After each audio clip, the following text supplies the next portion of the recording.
오늘 개혁주의 신앙고백 시간 7월 28일인데요. 하이델베르크 30주일, 교회를 향한 예수님의 명령, 성찬 세 번째 말씀입니다. 다음 주는 권징에 대해서 하고, 이제 하이델베르크 3과로 넘어갑니다. 3부죠. 3부로 넘어가서 받은 우리가 은혜와 구원에 어떻게 감사하면서 살 것인가 라는 3부로 넘어가게 됩니다. 오늘 나눠드린 대로 80문인데요. 좀 같이 보시면 좋을 것 같고. 80문이 뭐냐? 성찬이 로마 카톨릭의 미사와 어떻게 다릅니까? 성찬은 십자가에서 단번에 들이신 예수 그리스도의 영원한 속죄를 통해서 우리 죄가 완전히 용서받았다는 선언입니다.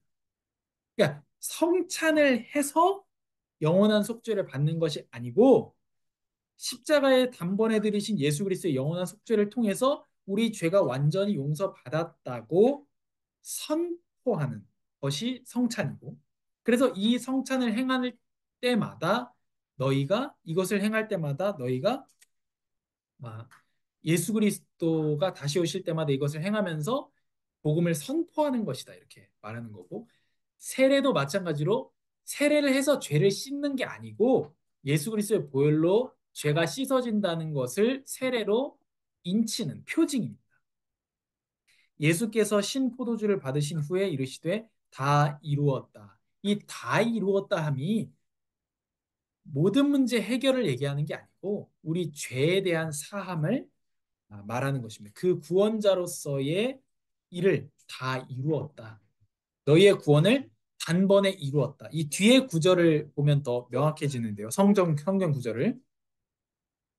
대제사장이 먼저 자기 죄를 위하고 다음에 백성의 죄를 위하여 날마다 제사를 드리는 것 같이 할 필요가 없으니 이는 그가 단번에 자기를 드려 이루셨습니다. 한 번의 제사로 끝내셨다는 겁니다. 예수님. 염소와 송아지의 피로 하지 아니하고 오직 자기의 피로 영원한 속죄를 이루사 단번에 성소에 들어가셨느니라. 그래서 예수님의 피 제사는 단 한 번이고 자신의 피로 드려지는 것이고 영원한 것이고 단번에 성소에 들어가는 것입니다. 그리고 성소로 들어갈 담력을 얻게 만드는 것이 예수님의 피제사입니다. 대제사장이 해마다 다른 것의 피로써 성소에 들어가는 것 같이 자주 자기를 드릴 필요가 없다는 거예요, 예수님은. 예수님의 피제사가 반복될 이유가 없다는 겁니다. 미사는 뭐냐면 그 피제사를 계속 드린다는 거예요, 성찬을 하면서. 그게 차이점입니다. 필요가 없습니다. 왜냐하면 예수님 끝냈기 때문에. 예수님 그러면 자주 고난을 받았어야 할 것이로되 이제 자기를 단번에 제물로 드려 죄를 없이려 하시려고 세상 끝에 나타나셨느니라. 이 뜻을 따라 예수 그리스도의 몸을 단번에 들이심으로 말미암아 우리가 거룩함을 얻었노. 그래서 제사장이 드리는 구약의 제사는 언제나 죄를 없이 할 수 없지만 오직 그리스도는 죄를 위하여 한 영원한 제사를 드리시고 하나님 우편에 앉으셨습니다. 그가 거룩하게 된 자들을 한 번의 제사로 영원히 온전하게 하십니다.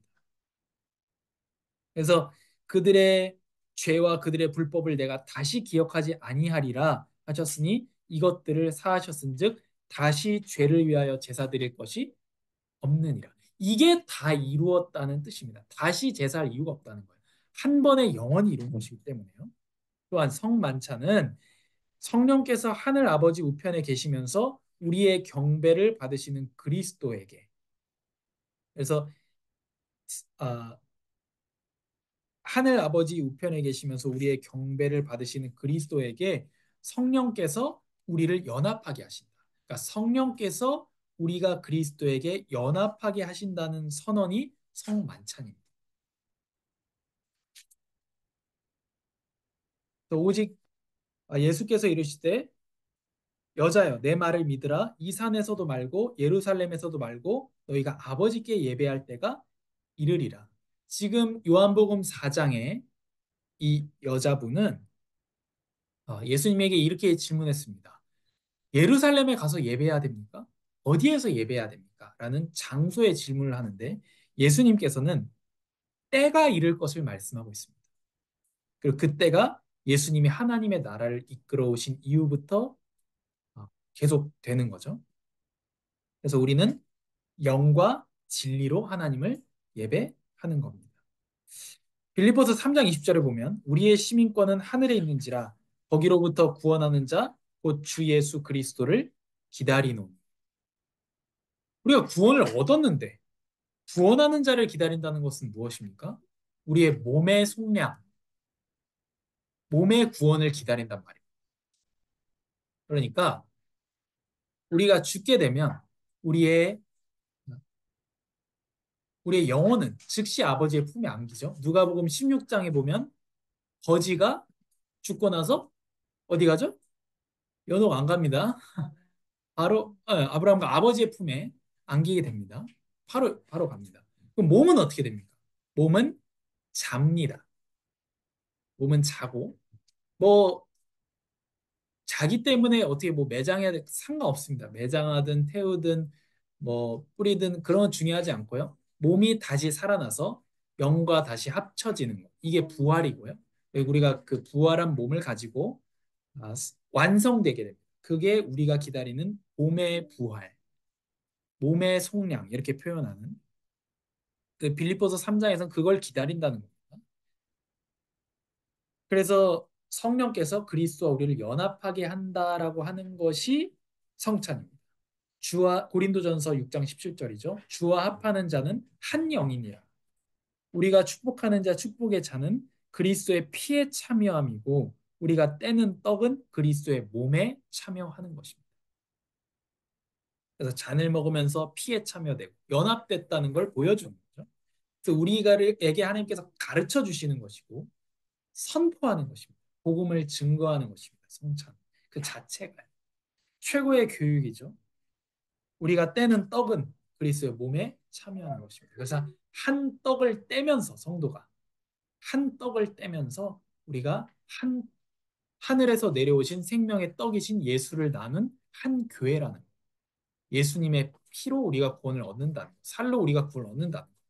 그리고 성찬을 우리가 구경하는 것이 아니라 실제로 떡을 떼고 실제로 잔을 마시죠. 그러면서 우리의 구원이 실제라는 것. 이것을 말합니다. 떡이 하나요 많은 우리가 한 몸이니 이는 우리가 다 한 떡에 참여함이라. 그래서 여러 공동체들이 연합 예배를 드릴 때 성찬을 많이 합니다. 왜냐하면 우리가 거대한 하나의 교회라는 걸 보여주는 것이 성찬입니다.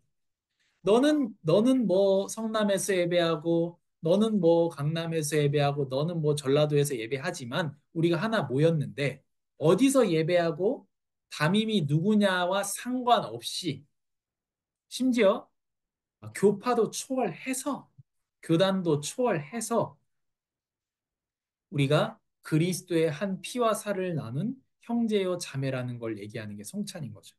그러나 미사는 뭐예요? 미사는 모자라다는 거예요. 그리스도의 피가. 그래서 미사를 계속 드려야 된다.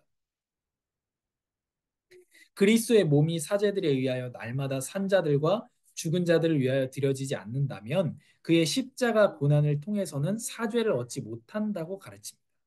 그러니까 사람 편에 많이 있는 거죠. 또한 그래서 말씀드린 것처럼 미사는 그리스도의 피로 모자라다. 그래서 미사를 계속 해야 된다는 거예요.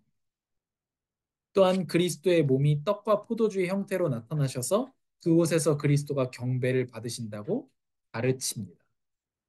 그래서 화채설을 얘기하는 거죠. 이 떡이 진짜 예수님의 몸으로 변한다. 이 잔의 포도주가 진짜 예수님의 피로 변한다. 그래서 그리스도가 경배를 받는다라고 하는 것이 천주교의 미사입니다. 그러므로 미사는 단번에 들이신 예수 그리스도의 희생 제사를 근본적으로 부인하는 것이며 저주받을 우상 숭배입니다. 모자라다고 얘기하는 거예요. 다른 하나님 원하지 않는 방법으로 하나님 예배하는 것이기 때문에 우상 숭배입니다. 81번째 질문이 주님의 식탁에 성찬에 누가 참여할 수 있습니까? 여기 같이 읽어볼까요? 시작. 자기의 죄를 미워하고 고난과 죽음에 의하여 자기 죄가 용서받고 사악함이 가리워진다는 것을 믿으며 그 믿음이 더욱 강해져서 더 나은 삶을 살기를 원하는 사람들입니다. 그러나 위선자들과 회개치 않는 자들은 그들의 심판을 먹고 마시게 됩니다. 처음 뭐라고 얘기합니까? 자기의 죄를 미워하고.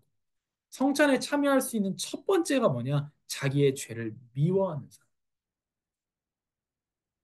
그래서 아, 죄 사실은 엄밀히 죄 문제 해결이라는 말에도 문제가 있는 거예요. 예수님 우리의 죄 문제를 해결한 게 아니라 우리의 죄를 대신해서 죽어서 우리가 하나님께 용서받게 하는 거예요. 그래서 해결했다 그러면 약간 느낌이 너 죄 문제 해결 뾰로롱 약간 이런 느낌이 있는 거거든요. 근데 그게 아니라 정말로 내 죄 때문에 예수님이 피를 흘려서 죽었다는 것 그걸 알고 예수 그리스도를 믿는 사람은 어떻게 됩니까? 자연히 용서받은 사람은 어떻게 됩니까? 죄를 미워하게 됩니다. 용서받은 사람은 어떻게 합니까? 잘 살고 싶어 하는 겁니다. 당연히. 그래서 성도가 죄 때문에 마음 아파하는 게 정상이에요. 믿지 않는 자도 그렇게 생각합니다. 믿지 않는 저기 놀이터에 있는 사람한테 가서 물어보면 죄 짓고 마음 아파하는 게 정상입니까? 떳떳하고 당당한 게 정상입니까? 하면 마음 아파하는 게 정상이라고 얘기합니다. 정상이에요. 특히 내 죄 때문에 그리스도가 죽으셨다는 사실을 아는 성도라면 마음 아파하는 게 정상입니다. 그리고 더 나은 삶을 살고자 합니다. 원합니다. 고난과 죽음에 의하여 자기 죄가 용서받고 사악함이 가려졌다는 걸 믿는다. 우리의 구원이 공짜로 이루어진 게 아닙니다. 우린 공짜로 구원받지 않았습니다. 내가 값을 치르지 않았을 뿐이지. 그래서 고난과 죽음 때문에 용서받은 사람들이기 때문에 우리는 더 나은 삶을 살기를 원하고 자기의 죄를 미워하고 떠나려고 하는 마음을 가지게 됩니다. 그러나 위선자들과 회개치 않는 자들은 자기의 심판을 먹고 마시게 됩니다. 성찬을 통해서. 그래서 교회에서 권징으로서 성찬을 중지합니다. 회개하지 않는 사람에 대해서. 성찬을 못 받게 해요. 여러 가지 이유가 있는데 그 사람들을 위해서. 왜냐? 자기의 심판을 먹고 마시게 되기 때문에. 너희가 주의 잔과 귀신의 잔을 겸하여 마시지 못하고 우상 숭배로서 같이 할 수 없다는 거죠. 주의 식탁과 귀신의 식탁에 겸하여 참여하지 못한다. 그건 뭘 하는 거죠? 주를 노엽게 만드는 거예요. 82번째, 말과 행위로 불신앙과 불경건을 드러내는 자들을 성만찬에 참여하게 해도 됩니까? 답을 같이 읽어볼까요? 안 됩니다. 그것은 하나님의 언약을 무시하는 일이며 모든 회중에게 하나님의 진노를 초래하는 일입니다. 지금 고린도전서 11장에 무슨 일이 일어나고 있냐면 교회 안에 분쟁도 있고 파당도 있는데 함께 모여서 주의 만찬을 먹을 수가 없는 거예요. 왜요? 자기 부자들은 많이 가져. 자기 떡을. 포도주도 많이 가져. 없는 사람들은요, 없어요. 양도 적고. 그리고 먼저 갖다 먹는단 말이에요. 함께 하는 게 아니라. 어떤 사람은 배고프고, 어떤 사람은 많이 먹어서 이미 취했단 말이에요. 교회에서 이렇게 할 수는 없다는 거죠. 이거는 그리스도가 피로 세운 언약이다 하면서 너희가 이 떡을 먹으며 이 잔을 마실 때마다 그의 죽으심을 그가 오실 때까지 전하는 것이니라. 그러므로 누구든지 주의 떡이나 잔을 합당하지 않게 먹고 마시는 자는 주의 몸과 피에 대하여 죄를 짓는 것이다. 사람이 자기를 살피고 그 후에야 이 떡을 먹고 이 잔을 마실지니 주의 몸을 분별하지 못하고 먹고 마시는 자는 자기의 죄를 먹고 마시는 것이다. 그래서 불신앙과 불경건한 자들, 회개치 않는 자들은 성찬을 받으면 자기의 죄를 먹고 마시게 된다. 받으면 안 된다. 이렇게 말씀합니다.